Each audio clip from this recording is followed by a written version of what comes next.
अभी करीब एक हफ्ते पहले दिल्ली में एयर पोल्यूशन के नाम पे इंडिया गेट पे एक विरोध प्रदर्शन हुआ। यूं दिल्ली के लिए विरोध प्रदर्शन, पोल्यूशन के खिलाफ डेमोन्स्ट्रेशन, प्रोटेस्ट कोई नई बात नहीं है। बारिश के मामले में जब पानी का जमावड़ा हो, ठंड के मामले जब हवा भारी हो जाती है और पोल्यूशन साफ साफ दिखने लगता है तब हो, या फिर जनरली हर साल प्रदूषण के खिलाफ प्रोटेस्ट आम बात है। लेकिन इतने सालों में चाहे वो कोई भी सरकार हो, अभी हाल में बीजेपी की सरकार हो, रेखा गुप्ता की सरकार हो, या पहले आपकी सरकार हो, या उससे पहले कांग्रेस की सरकार हो, इन सभी सरकारों ने कोई भी ठोस कदम नहीं अपनाया। और जो भी शांतिपूर्ण प्रोटेस्ट डेमोन्स्ट्रेशन हुए, उनको सरकारों ने, पुलिस ने वॉयलेंस के साथ डील किया, हिंसा के साथ संभाला। लेकिन इस साल कुछ अलग हुआ। दिल्ली में जब 5 दिनों पहले इंडिया गेट पे प्रोटेस्ट होता है तो उसमें कुछ एक्टिविस्टों ने कुछ अजीब, अनअपेक्षित, अनएक्सपेक्टेड नारे लगाए।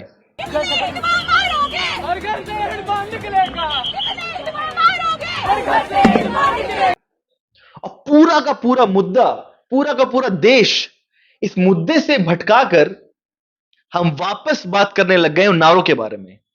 वो नारे क्या थे? हिडमा अमर रहे, कितने हिडमा मारोगे, हर घर से हिडमा निकलेगा। पर हमें सोचने समझने वालों को यह समझना पड़ेगा कि ये नारों में क्या कोई कनेक्शन था या नहीं था। नारे ज्यादातर जल, जंगल, जमीन, लड़ाई, जिंदाबाद के नारे थे। खासकर हिडमा के नारे थे जो कि ज्यादातर अटेंशन ले लिया है सभी मीडिया हाउस का।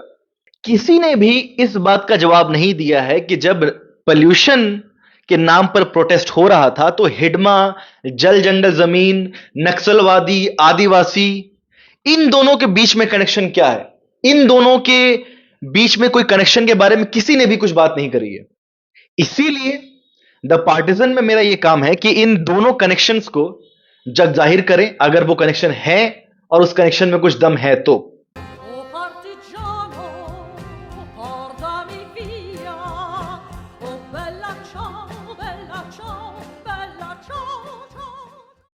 आज दिल्ली कई सालों से दुनिया के सबसे प्रदूषित सिटीज में, शहरों में आ चुका है। अभी रेखा गुप्ता की बात करें तो उन्होंने AQI मॉनिटर्स की जो मशीन है उससे छेड़छाड़ करने की कोशिश करी, पानी छिड़क दिया उसके ऊपर ताकि वो अलग नंबर्स दिखाए, जिससे वो घेरे में ना आए कि पोल्यूशन बढ़ता जा रहा है देश में। लोग मरने की कगार पे आ चुके हैं पोल्यूशन से, लोग मर रहे हैं। दुनिया में करीब 80 से 85 लाख लोग हर साल एयर पोल्यूशन से मर रहे हैं। इंडिया में, भारत में 20 से 25 लाख लोग। इस चीज को कैसे भटकाया जाए, मुद्दों को कैसे गुमराह किया जाए, इस पे फोकस है सरकारों का। इससे पहले जब आप सरकार ने पंजाब, हरियाणा में होती स्टबल बर्निंग का एग्जांपल दिया, स्टबल बर्निंग को रीजन बताया और उसके खिलाफ पॉलिसीज बनाई, तब भी मुद्दों को उस तरीके से हैंडल नहीं किया गया, उसके रूट कॉज में, उसके जड़ पे नहीं जाया गया, और इसलिए मुद्दा अभी भी ज्यों का त्यों बना हुआ है। हर साल एक एक कारणों को चुनकर दोष दिया जाता है, पर इन सब कारणों में जरूर सच्चाई है, पर यह आधी सच्चाई है, यह पूरी बात नहीं है। बार बार जो शोध के रिजल्ट्स आ रहे हैं, जो रिसर्च बता रहे हैं पोल्यूशन के बारे में, जो पढ़ाई कर रहे हैं, वो बताते हैं कि पोल्यूशन सिर्फ दिल्ली का या किसी भी एक शहर का, उस पर्टिकुलर शहर का मामला नहीं है। पोल्यूशन किसी भी तरीके से, या फिर नेचर किसी भी तरीके से किसी मैप में बनाई बाउंड्रीज को नहीं मानता है। यह दिखाता है कि हर एक मुद्दा एक दूसरे से कनेक्टेड है, और इस कनेक्शन को समझे बिना आप मुद्दों से डील नहीं कर सकते हैं। और दूसरी तरफ जंगलों को भी समझना बहुत जरूरी है। जंगलों का काम, अगर हम अपने शरीर का एग्जाम्पल लें तो जो लंग का काम होता है, हवा से ऑक्सीजन लेना, पूरे बॉडी में पहुंचाना ब्लड के थ्रू, और बॉडी का फंक्शन इससे तय होता है। इसी तरह, इसी इंटरकनेक्टेडनेस को अगर आप समझें तो इसको आप जल, जंगल, जमीन में जंगल के इंपॉर्टेंस को समझ सकते हैं। जब शोधकर्ताएं, जब साइंटिस्ट जंगलों को धरती का लंग कहते हैं, उनका माना सिर्फ यह है, सिंपल है, कि जंगलों का काम है ऑक्सीजन को बनाना। ऑक्सीजन नहीं होगा तो कोई भी जीवन नहीं होगा, यह तो सिंपल सी बात है। सिमिलरली अब इस चीज को आप आगे बढ़ा के देखिए। अब इसी रोशनी में इन सब नारों को आपको देखना पड़ेगा। जब आपको समझ में आता है कि जल, जंगल, जमीन की लड़ाई, एयर पोल्यूशन की प्रोटेस्ट एयर पोल्यूशन के रीजन से डायरेक्टली लिंक्ड है, तो आपको समझ में आएगा कि ये नारे हैं जल जंगल जमीन की लड़ाई जिंदाबाद, इनका क्या सिग्निफिकेंस है, इनका क्या मतलब है। और ये स्टूडेंट्स कोई लंपेन टेररिस्ट एंटी नेशनल स्टूडेंट्स नहीं है, बल्कि ये बहुत ही समझदार शोधकर्ता हैं, एक्टिविस्ट हैं, जो समझते हैं कि कनेक्शन कैसे ड्रॉ किया जाए। वो समझते हैं कि आम नागरिक के पास ना ये वक्त है, ना उनके पास ये रिसोर्स है, टूल है, जो कि इन कनेक्शंस को वो साफ साफ देख पाए। तो इसीलिए जब ऐसे नारे लगाए जाते हैं तो ना कि हम उनको सिरे से खारिज कर दें, उनको समझें। डॉक्टर एस फैजी कुछ बात करते हैं डेवलपमेंट के बारे में और आदिवासियों की स्थिति के बारे में। मैं उसको जरा पढ़ के दिखाता हूं। Since independence over 3 crore Adivasis have been displaced, whether in the name of conservation or development. The official story of post-independence India talks about growth, democracy, and rising power in the world. But beneath that story lies another, the huge price paid by Adivasi communities. Mining, factories, and big dams have targeted their territories. Though tribals make up less than 9% of India's population, they account for over 40% of those displaced by development projects. Of these, only a quarter were ever resettled and none truly rehabilitated, because rehabilitation means restoring social, cultural, and community life, not giving a plot of land or cash. हमारे देश ने हमेशा से development project को ऐसा समझा है कि अमेरिका में जो डेवलपमेंट का माने हैं उसको उठा के यहां पर ला दें। पर डेवलपमेंट हमेशा ऐतिहासिक रहता है, हमेशा स्पेसिफिक रहता है। हर रीजन, हर कम्युनिटी, हर देश, हर लोग के जरूरतों के हिसाब से डेवलपमेंट होता है। अगर आपकी डेवलपमेंट यहां के नेचुरल इकोसिस्टम, यहां के नेचुरल एनवायरनमेंट को खत्म कर रही है, तो आपको एयर पोल्यूशन और बाकी सारे पोल्यूशन का असर डायरेक्टली झेलना पड़ेगा। ये कोई डिस्कनेक्टेड बातें नहीं है। अब दूसरी बात, इससे पहले कि हम इस बात पे जाएं कि भगवान बिरसा मुंडा की तुलना एक आतंकवादी नक्सलाइट हिडमा से करना कितना सही है, कितना गलत, हम सबसे पहले यह समझते हैं कि हिडमा कौन है। उसके बाद हम यह समझेंगे कि आदिवासी समाज जहां से हिडमा आते हैं और जहां से बिरसा मुंडा खुद आते हैं, उन दोनों में तुलना करना सही है या गलत। क्योंकि तुलना कर दी गई है, तो राइट विंग नैरेटिव्स की तरह अगर आप इस तुलना को हटा दें, खारिज कर दें और इस चीज पे गुस्सा अपना जाहिर करें कि यह तुलना क्यों की गई, तो हम कभी भी मुद्दे पर नहीं समझ पाएंगे। और अगर मुद्दे को समझ जाएं और फिर इसको खारिज करें तो यह अलग बात है। तो सबसे पहले हम यह समझते हैं कि हिडमा आखिर कौन है। आदिवासी समाज हमेशा से ही जल जंगल जमीन को बचाने की लड़ाई में लगी हुई है। वो शुरुआत आप बिरसा मुंडा से करना चाहें या फिर आप हिडमा पे खत्म करना चाहें इस बात को, इन दोनों में एक अनब्रोकन हिस्ट्री है, एक निरंतरता दिखेगी आपको। और ये निरंतरता आपको हिस्टोरिकल कॉन्टेक्स्ट में समझ में आएगा। जब तक आप इसमें से कॉन्टेक्स्ट नहीं समझेंगे, आप हमेशा से किसी भी चीज को नकार सकते हैं। जैसे बिरसा मुंडा को बिरसा मुंडा के टाइम पे रहते भारतीयों ने नकारा, भारतीयों ने ही, आदिवासी समाज के कुछ गद्दारों ने ही बिरसा मुंडा को मरवाया। इसीलिए हम जब तक ये कॉन्टेक्स्ट नहीं समझेंगे, जब तक हिस्ट्री को नहीं समझेंगे, हमें इस बात पे ज्यादा परेशानी होगी कि तुलना क्यों की गई बिरसा मुंडा के हिडमा से। आप समझिए कि सबसे बड़ी जो परेशानी है आदिवासियों की, वो है उनके पहचान, उनकी इज्जत, उनके जल जंगल जमीन के खिलाफ होते अन्याय की। दुश्मन इस बेसिक परेशानी से डिपेंडेंट है। इस बेसिक परेशानी के अराउंड आपको देखना पड़ेगा। पहले अंग्रेजों के साथ साठगांठ बनाए जमींदारों ने आदिवासियों के जल जंगल जमीन को लूटा। आज बड़े बड़े व्यापारियों ने, अडानी ने, टाटा ने आदिवासियों की जमीन, आदिवासियों की जान माल को नुकसान पहुंचाया, मारा। कितने सारे जालियांवाला बाग जैसे मैसेकर किए गए भारत में आदिवासियों के खिलाफ। पर हमें इस बात से कोई फर्क नहीं पड़ता, क्योंकि हम सिर्फ शहरों में बैठ के अय्याशी करना चाहते हैं। हम मिडिल क्लास लोग जो ना कुछ खाना उगाते हैं, ना अनाज उगाते हैं, ना पेड़ों की रक्षा करते हैं, ना हम मजदूर हैं, ना हमने कुछ ऐसा काम किया है जिससे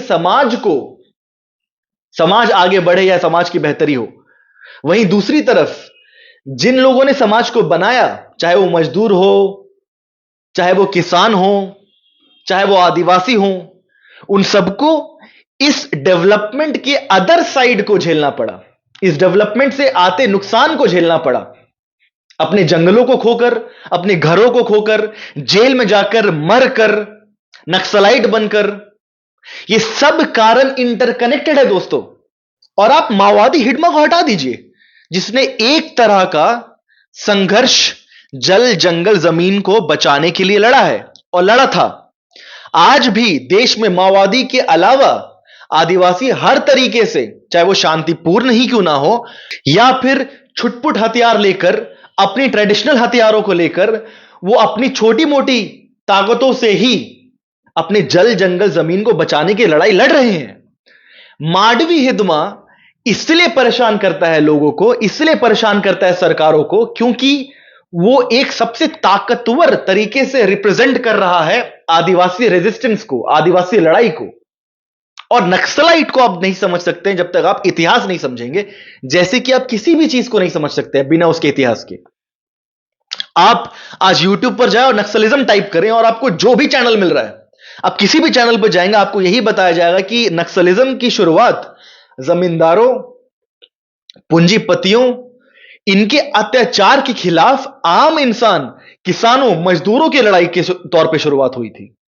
नक्सलाइट कोई टेररिस्ट ग्रुप के तौर पे अगर आप देखेंगे तो कभी नहीं समझ सकते। नक्सलाइट एक पार्टी है जिसको हमारी खुद सरकार अपने पॉलिटिकल एजेंडा के हिसाब से बैन करती है, अनबैन करती है। और जब इसको अनबैन किया गया, चाहे वो 2004 के पीस टॉक्स के दौरान हो, लाखों लाखों लोग नक्सलाइट के समर्थन पे आए हैं।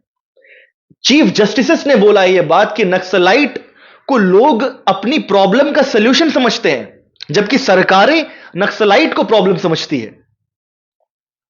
इन सबका कनेक्शन एक ही चीज पे है, आदिवासी, जल, जंगल, जमीन, इन सबको बचाने की लड़ाई। तो जब तक इन स्टूडेंट्स ने क्या बातें उठाई, इन बातों को आप इस कनेक्शन में नहीं देखेंगे, तब तक आप इन राइट विंग भद्दे रिपोर्टर्स की तरह इन बच्चों को, जो कि 20-22 साल के बच्चे हैं, इनको आप रेप करने की गालियां, इनके बॉडीज पे मजाक उड़ाना, इनको मार देने की धमकियां यही करेंगे। और इससे क्या लगता है, क्या इससे हमारा समाज, हमारे आम नागरिक बहुत सेफ फील करेंगे? बिल्कुल नहीं है ऐसा। हमें समझना पड़ेगा, जब हम ऐसा कहते हैं, चाहे वो लेफ्ट हो, चाहे वो लिबरल्स हो, जब वो अपने आप को बिल्कुल ही इन प्रोटेस्टर्स और इन प्रोटेस्टर्स की इन नारों से, इनकी इन बातों से बिल्कुल दूरी बना लेते हैं और इनको एक फ्रेंजी एलिमेंट्स, एक लंपेन, बर्बाद, बेवकूफ एलिमेंट्स, भटके हुए एलिमेंट्स के तौर पे रिजेक्ट कर देते हैं, तो हम बहुत बड़ी चीज मिस कर रहे हैं दोस्तों। आज जब भी कोई आदिवासी मारा जाता है, जब भी कोई आतंकवादी, नक्सली, मुसलमान पकड़ाया जाता है, चाहे वो हिंदू स्टूडेंट हो, चाहे वो मुस्लिम स्टूडेंट हो, चाहे वो दलित स्टूडेंट हो, चाहे वो औरतें हो, क्वियर्स हो, कोई भी किसी भी कारण से आज आवाज उठा रहा है, चाहे वो शांतिपूर्ण हो या फिर चाहे उसमें कुछ अलग स्टेप्स लिए हो, जैसे इस बार दिल्ली के प्रोटेस्ट में नारेबाजी, जो कि अनपेक्षित थी, जो कि शायद थोड़ी स्ट्रेंज थी, थोड़ा नया था, इसको रिजेक्ट कर दिया जाता है। ये मिडिल क्लास का जो एटीट्यूड है, ये जो दिल्ली में रहने वाले शहर के अयाशों का जो एटीट्यूड है, इस एटीट्यूड को समझना बहुत जरूरी है। और इसको समझने के लिए मैं आपको एक गांधीयन एक्टिविस्ट है हिमांशु कुमार, उनके फेसबुक वॉल पे की गई एक पोस्ट को पढ़ के बताता हूं। वो कहते हैं, हमारे शहर में रहने वाले मिडिल क्लास ने तालियां बजाई कि एक आतंकवादी मारा गया, जबकि सबसे बड़ा आतंकवादी हमारा मिडिल क्लास है, जो ना अनाज उगाता है, ना खेती करता है, ना कपड़ा बनाता है, ना खदान खोदता है, ना मछली पकड़ता है, ना सब्जी उगाता है, लेकिन सबसे ज्यादा खाता है। यह मिडिल क्लास चाहता है कि आदिवासी का जंगल काट दो, खदानें खोद दो, किसान को लूट लो, मजदूर से कम मजदूरी में काम करवाओ, ताकि हम शहर में बैठकर अयाशी की जिंदगी जी सकें। लेकिन इतिहास हिडमा को कैसे याद करेगा? इतिहास हिडमा को जंगल के आदिवासी रखवाले के रूप में दर्ज करेगा और बिरसा मुंडा जैसी इज्जत देगा। बल्कि अगर आप देखें तो वो इज्जत दे रहा है। और यह भी जान लीजिए कि आज के भारतीय मिडिल क्लास के बारे में इतिहास सब सच सच लिखेगा और बताएगा कि ये मिडिल क्लास के लोग साहित्य, कला, कविताएं, फिल्मों, धर्म, संस्कृति की खोखली बातें करते हैं और अपने देश के किसान, मजदूर, दलित, आदिवासियों का शोषण करते थे और दलाल पूंजीपतियों को अपना आदर्श मानते थे और अपने जल, जंगल, जमीन की लड़ाई लड़ने वाले आदिवासियों से नफरत करते थे और उनके मरने पे तालियां बजाते थे। यह है आज की सच्चाई। राइट विंग नैरेटिव देखें तो उन लोगों ने इन बच्चों को, इन स्टूडेंट्स को, इन वर्कर्स को जो प्रोटेस्ट कर रहे थे और जिन्होंने कैमरे के सामने साफ साफ बेधड़क हिडमा अमर रहे, नक्सलवाद जिंदाबाद, माओवाद, जनताना सरकार, इन सब की बातों को साफ साफ कैमरे पे रखा। इनको राइट ने स्लट शेमिंग करके इन लड़कियों को नशेबाज, इन बच्चों को भटके हुए बच्चों के तौर पे नकार दिया। लेफ्ट ने, लिबरलों ने इन सबके बारे में एक ऐसी शांति बनाई जिसने घूम फिरकर इन प्रोटेस्टर्स को अकेला कर दिया, बिल्कुल आइसोलेट कर दिया। अब दूसरा एंगल यह है कि हम इन प्रोटेस्टर्स के साथ कैसी कार्रवाई करें, कैसा बर्ताव करें। आपको यह समझना पड़ेगा कि हम एक ऐसे इंडियन स्टेट, एक ऐसी व्यवस्था के अंदर रहते हैं जो कि बहुत ताकतवर है। और ये बच्चे, ये शोधकर्ता, ये साइंटिस्ट, ये एक्टिविस्ट जब हार्मलेस तरीके से कुछ नारे लगाते हैं तो उन नारों पे एक डिस्कशन होना चाहिए, एक विचार का आदान प्रदान होना चाहिए जहां पर देश इस बारे में चर्चा कर पाए, जो खैर अभी फिलहाल हो ही रहा है। वो चाहे तरीका गलत हो, जहां पर इन बच्चों को जेल भेज दिया गया है, कोर्ट और पुलिस के द्वारा एक ऐसी धाराएं लगाई जा रही हैं जो कि शायद आपको यह समझने में ज्यादा परेशानी नहीं होगी कि क्या यह धारा की जरूरत है। जब स्टूडेंट्स कुछ नारे लगाते हैं उन पे क्या आतंकवादी धाराएं लगानी चाहिए, उन पे देश को टुकड़े टुकड़े करने के इल्जाम लगाने चाहिए? अगर ये इतने ही बेवकूफ बच्चे थे, इतने ही खराब और बेवकूफ नारे थे, तो इतनी परेशानी क्यों, ऐसा रिएक्शन क्यों? क्या पूरा का पूरा देश कुछ बेवकूफ बच्चों के नारे लगाने से टेररिज्म पे उतर आएगा, हमला करने लगेगा, आतंकवाद करने लगेगा? ऐसा क्यों हो रहा है? इसमें सच है दोस्तों, और सच किसी का नहीं होता है। आपको समझना पड़ेगा, स्टूडेंट्स, ये साइंटिस्ट, ये एक्टिविस्ट सबसे एडवांस्ड एलिमेंट है जो इस बात को, जो आपके दुश्मन को साफ साफ आपके सामने लाकर खड़ा कर रहे हैं। जब हम सारे एक्टिविस्ट, जो सारे एनवायरमेंटलिस्ट इस बारे में बात करते हैं कि एयर पोल्यूशन के खिलाफ लड़ाई के लिए हम सबको साथ आना पड़ेगा, तुम साथ आके कैसे लड़ें, किसके खिलाफ लड़ाई करें, हम कौन हैं, दुश्मन कौन है, प्लान ऑफ एक्शन क्या है, अभी तक कैसा कैसा किया प्लान, कैसा कैसा एक्शन हुआ और आगे क्या होना चाहिए, अभी क्या रिजल्ट हुआ, ये जब तक आप नहीं जानेंगे, ये सब जब चीजों पर चर्चा नहीं होगी, तब तक कोई भी लड़ाई, चाहे वो पोल्यूशन की लड़ाई हो या फिर किसी भी मामले में लड़ाई हो, आप लड़ाई को नहीं जीत सकते। इन बच्चों ने जो सबसे बड़ा काम वो कर दिया कि दुनिया के सामने और खासकर देश के सामने अडानी, अंबानी, बड़े कॉरपोरेटों को साफ साफ खड़ा कर दिया, नंगा कर दिया और यह बता दिया कि एयर पोल्यूशन या फिर कोई भी पोल्यूशन हो, कोई भी परेशानी हो, वो डायरेक्टली लिंक्ड है जल, जंगल, जमीन को लूटने के खिलाफ जो लड़ाई जारी है सेंट्रल इंडिया में, उसके साथ। हमको हेल्प किया इन स्टूडेंट्स ने यह जानने के लिए कि हमारा दुश्मन, आदिवासियों का दुश्मन, दलितों का दुश्मन एक है। अगर आपको यह चीज पता नहीं होगी, अगर हमें अपने दुश्मन के बारे में क्लैरिटी नहीं होगी, तो हम बटे रहेंगे। हम हमेशा यह सवाल करेंगे कि इन बच्चों ने यह नारा क्यों दिया और इन बच्चों ने मासेस को, जनता को क्यों दूर कर दिया ऐसे नारों के साथ। ऐसा कुछ नहीं है दोस्तों। अगर आप देखिए, दिल्ली में ज्यादा से ज्यादा उस दिन प्रोटेस्ट में 500 से 600 लोग थे। अगर हम मान भी ले कि 500 के 500 सारे लोग इन नारों से कोई भी ताल्लुक नहीं रखते हैं, तो क्या आप हिडमा के पीछे आए उन हजारों लोगों को इग्नोर कर सकते हैं?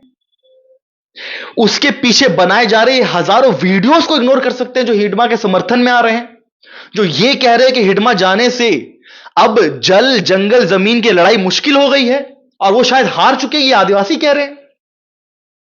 क्यों कह रहे हैं ऐसा आदिवासी? क्या सारे के सारे आदिवासी, सारे के सारे किसान समुदाय आतंकवादी है? और अगर हम ये कहें कि हम उनको खारिज कर सकते हैं, हम उनको हटा सकते हैं?